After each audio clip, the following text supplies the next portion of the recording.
정부 뭐 기업 대변인도 아니고 뭐 식약처에서 월급 받습니까? 이게 좀 심한 것 같은데. 가슴은 좀 이렇게 뜨겁더라도 머리는 좀 차갑게 해서 이 토론을 일어나갔으면 좋겠고요.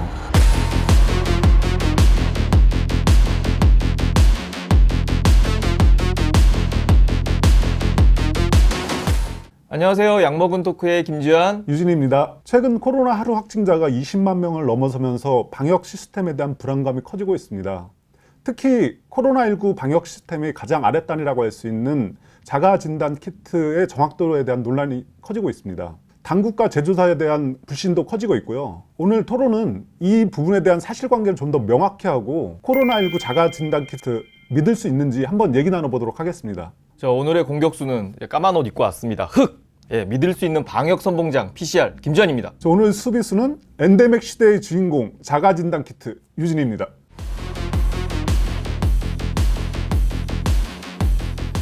먼저 개념에 대한 정리가 필요하겠죠. 주영 기자 먼저 말씀하시죠. 제가 간단하게 설명을 드리겠습니다. 코로나19 대응 체계가 팬데믹에서 엔데믹으로 넘어가면서 방역 시스템 자체가 좀 바뀌었습니다. 기존에는 유전자 증폭 검사, PCR 검사 요것만 했다라면 최근에는 자가진단 키트 검사 이후에 양성이 나오면 PCR 검사하는 쪽으로 완전히 바뀌었고요. 자가진단 키트와 PCR 검사의 공통점을 좀 논하자라면 코로나19 확진 여부를 판단할 수 있는 부분이고요. 다른 점은 PCR 검사는 검체를 좀 증폭하는 부분이 있고요.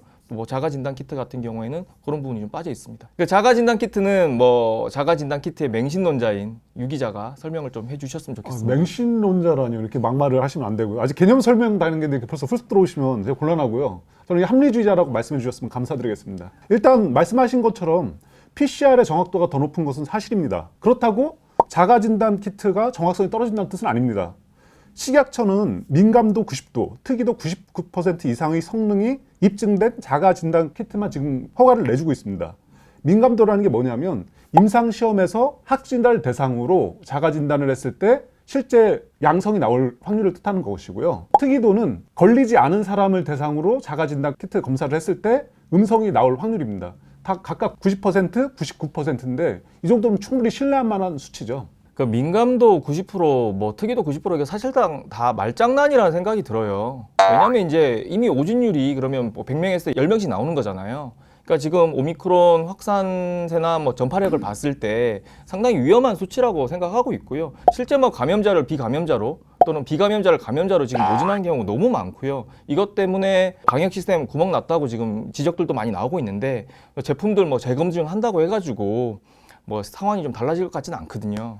저도 이제 그런 이제 지금 이런 오류가 나는 그 상황에 대해서 그걸 부정하는 건 아니고, 근데 앞서 이미 말씀드렸듯이 식약처와 그 제품에 대한 신뢰도를 확인해 드렸고, 또 한 가지 더 덧붙이자면 지금 시중에 유통되는 진단 키트가 2월 말 기준으로 총 9개인데 국내 8개 기업에서 이제 생산하고 있습니다. 대표적인 기업으로 SD 바이오센스, 휴마시스 이런 곳들이 있는데 이들이 만든 제품은 이게 국내뿐만 아니라 해외로도 수출되고 있고 그만큼 신뢰도를 인정받았습니다.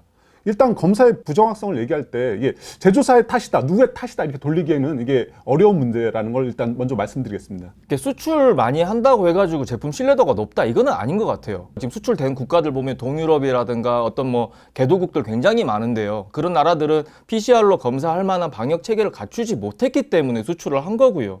소비자 입장에서 한번 보게 되면 제가 사례 몇 가지 갖고 왔는데 서울에서 직장 다니는 강모 씨 같은 경우에 이 자가진단 키트로 2번이나 했는데도 음성이 나왔다 그래요. 근데 계속 자기의 증상이 나오고 뭔가 좀 안 좋은 것 같아서 의심스러워서 PCR 검사 해보니까 양성 나왔다고 하거든요. 2번 했는데 지금 다 음성 나왔는데 PCR로 양성 나왔다. 이거 사실 심각한 부분이고요.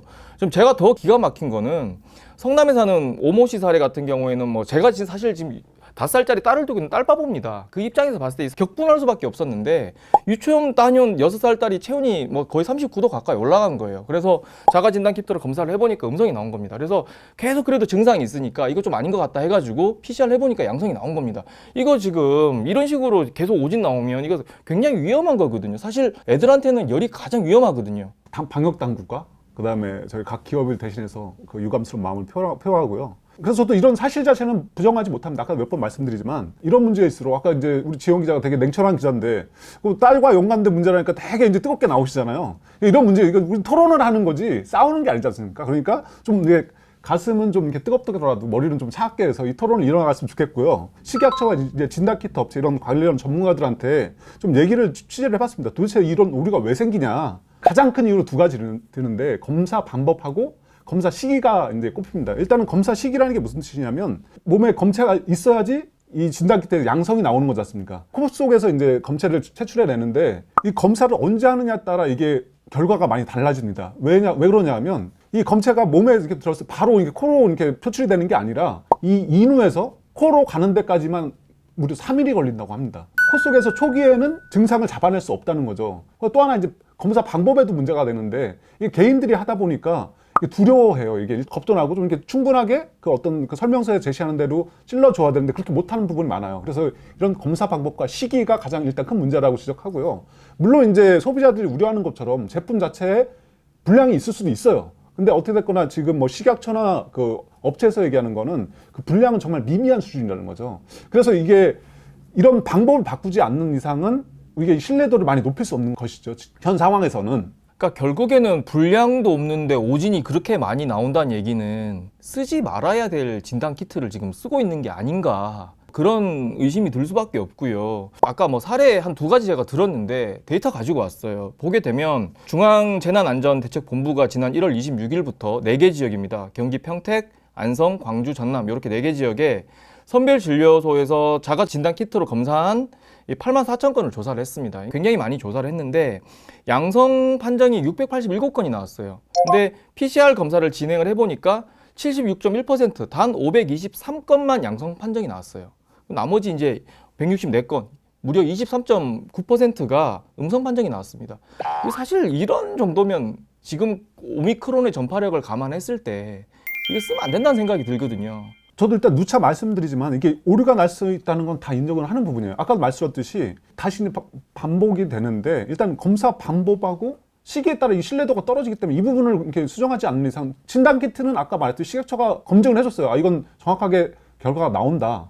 다만 이 개인이 하기 때문에 이게 문제가 되는 건데 그래서 이 부분을 바꾸려고 우리가 그런 논의를 해야지 단순하게 이거 쓰지 말자 하면 이걸 대체할 게 당장 현실이 없는 겁니다. 오늘 뭐 굉장히 좀 토론하는 자세나 이런 멘트 이런 것들이 마음에 좀 안 들고요. 정부 뭐 기업 대변인도 아니고 뭐 식약처에서 월급 받습니까? 이게 좀 심한 것 같은데 뭐 그렇게 뭐 식약처 대변인 또는 정부 입장을 대변하는 뭐 대변자 이런 입장을 자처하신다라면 제가 좀 한 가지만 묻겠습니다. 애초에 그러면 PCR 검사로만 하면 이 같은 문제가 없는데 왜 당국은 선 자기 진단 키트 검사를 고집하는지, 또 일부 소비자들은 기업 배만 좀 불리는 거 아니냐, 필요 없는 거 이거를 왜 해가지고, 얘도 뭐 ST 바이오센서니 뭐 이런 업체들 지금 사실상 좀 꺾이는 과정에서 한 번 더 붐업시켜준 거밖에 안 되지 않습니까? 그래서 이런 지적도 나오는데 이거 어떻게 생각하십니까? 일단 제 얼굴 빨개지시는 게 카메라로 드러날지 모르겠는데 자꾸 날선 비판에 이게 토론이 아니고 싸우자는 거죠. 그럼 저도 하나 일단 뭐 말씀을 드리겠습니다. 그렇게 공격하시니까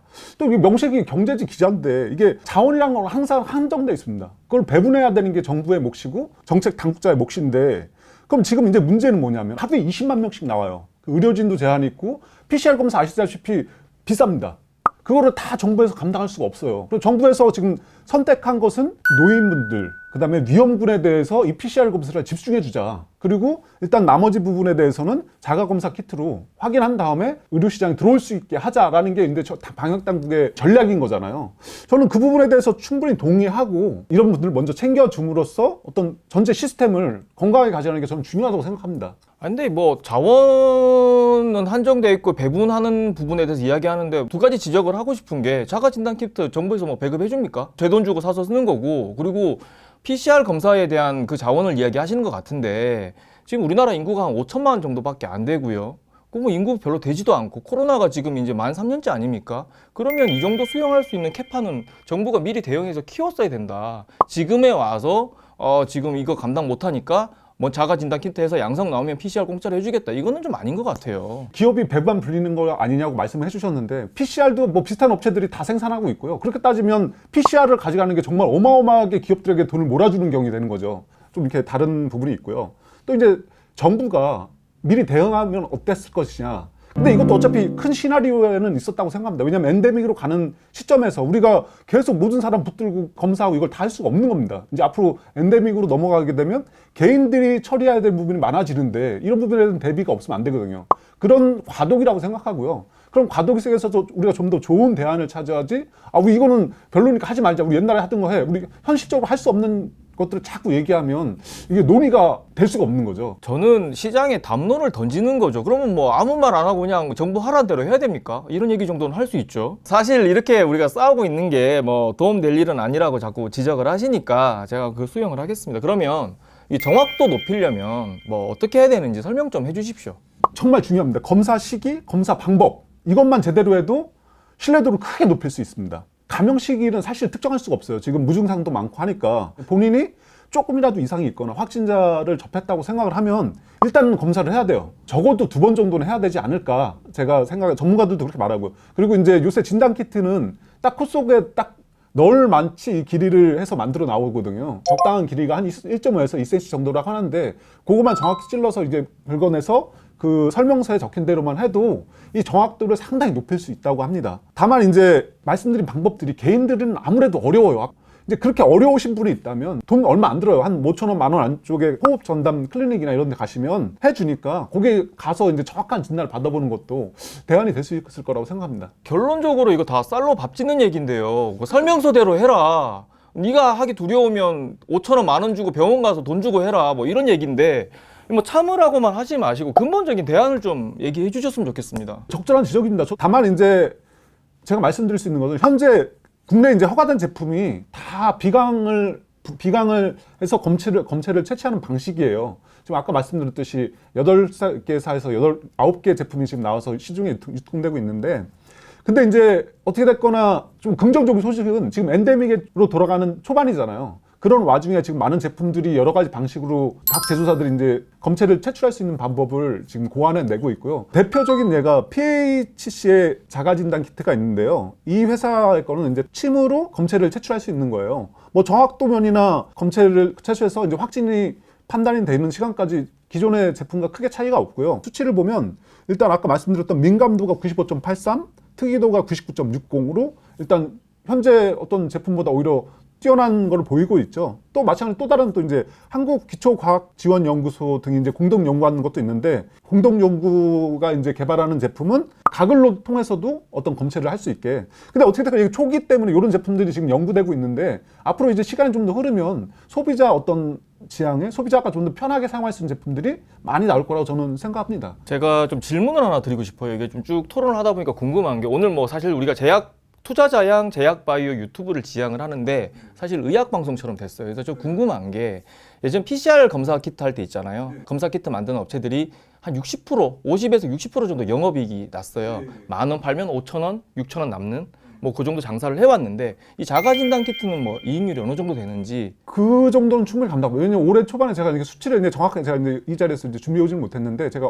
얼핏 기사로 봤는데 LCD 바이오 센서라든지 휴마시스 이런 부분들이 코로나 후반기로 접어들면서 매출이 꺾였었잖아요. 올해 상반기 다시 올라오고 있다고 하더라고. 올해 1분기에 아까 말씀드린 이런 뭐 이제 자가진단 키트 이런 거로 이제 나오고 있고 영업이익도 기존 이상 하고 있다는 증권사 데이터 분석을 봤고요. 이걸 투자자 관점에서 본다면 문제가 많은 거잖아요. 일단 문제가 있는 건 사실이잖아요. 그래서 더 좋은 제품들이 나오고 있는 거고 아까 말씀드렸듯이 뭐 PHC라든지 이런 대안 제품을 생산하는 기업들을 눈여겨본다면 어떤 투자의 한 대안이 될 수 있을 거라고 봅니다. 지금 분자 진단 업체들 같은 경우에 작년에는 장비와 시약을 같이 팔면서 매출이 굉장히 많이 올라왔는데 코로나 초기에는 그러니까 장비가 다 팔렸잖아요. 그러니까 장비 매출이 이제 거의 안 나오는 상태에서 시약만 팔다 보니까 매출이 좀 꺾이는 상태였거든요. 근데 지금 유 기자 말을 좀 종합해 보면 자가진단 키트가 이제 우리가 허용이 됐고 많이 쓰니까 이게 그 메이크업을 해줘서 이전의 수준의 매출이 나올 수 있다, 이익이 나올 수 있다, 그 얘기인데 그 얘기가 맞습니까? 예, 전년만큼 올해 이렇게 그 각사들의 그 이상의 매출을 한다고는 하진 않더라고요. 왜냐면 아무래도 지난해가 피크를 이뤘던 정점을 찍었던 때고 지금 이제 접어드는 시기잖아요. 다만 예상보다는 하향세가 적다라는 게 일반적인 증권가의 평가입니다. 그러면 그 마지막으로 이제 PHC 아까 소개해 주셨는데 이거 언제 나옵니까? 이 업체랑한테 물어봤는데 아직까지는 이제 비공개 상황이니까 제가 그 부분에 대해서 언제 출시됩니다 이렇게 단언해서 할 수가 없죠. 그럼 기사를 먼저 썼겠죠. 사실 이게 나오면 제가 봤을 땐 게임 체인저거든요. 근데 이 부분은 이제 제가 이 사례만 들었지 이제 다른 뭐 국내 기업들이 다 노력하고 있으니까 그런 부분은 이제 투자자들 눈여겨봐야 되는 거죠. 제가 이제 어느 회사가 할 거다, 먼저 할 거다 이렇게 말씀드릴 수는 없죠. 알겠습니다. 뭐 어찌 됐든 간에 이제 오늘 토론을 전결져야 되니까 제가 제안을 하나 하겠습니다. 오늘 뭐 저는 소비자 또는 이용자 또 대한민국 국민의 마음을 충분히 대변했다라고 생각합니다. 그래서 이제 댓글을 통해 가지고 시청자분들께서 공격수 김지한 기자가 훌륭했는지, 수비수 유진희 기자가 훌륭했는지 찬반을 한번 남겨주시고요. 댓글 통해서 남겨주시고요. 벌칙은 코로나19 테스트를 하는데 정말 제대로 코피가 나기 직전 수준까지 비강을 찌르는 그런 테스트를 한번 해보는 걸로 가겠습니다. 어떻습니까?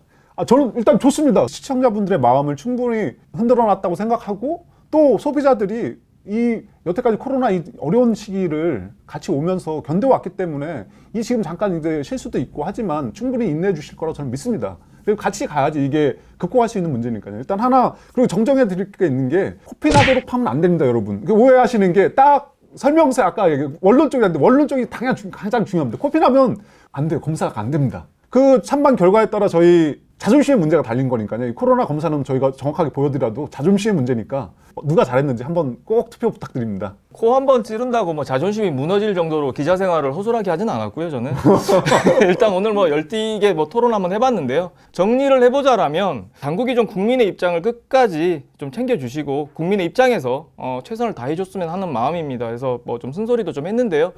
이런 목소리가 굉장히 많이 있다는 거를 좀 알아주셨으면 좋겠습니다. 네, 일단 저도 유익한 시간이었고요. 이제 저희가 뭐 편의상 뭐 이렇게 공격 수비와 수비 수비를 나눠서 이렇게 입장을 한 거지, 사실 엄밀히 말하면 이게 종합적으로 가야지 이게 어떤 우리 방역 시스템이 진전이 있는 거고, 마찬가지로 이런 거를 종합적으로 투자자들 보고 어느 쪽으로 이 방역 시스템을 가야 되는지, 그 관련 업체들이 어디가 있는지 이런 걸 보셔서 투자에 참고하셔야지 이게 도움이 될 거라고 생각합니다. 아직은 모르지만 엔데믹 시대가 이제 곧 온다고 합니다. 이제 마지막까지 희망을 좀 잃지 말고 서로 힘내서 극복해냈으면 좋겠습니다. 벌칙은 다음 영상의 끝자락에 저희가 좀 삽입하는 걸로 하겠고요. 다음에 또 뵙겠습니다. 끝내시면 안 됩니다. 이게 중요한 게 있지 않습니까? 저희 좋아요, 구독 이렇게 한 번씩 꼭 부탁드리고요. 감사드립니다. 감사합니다. 감사합니다.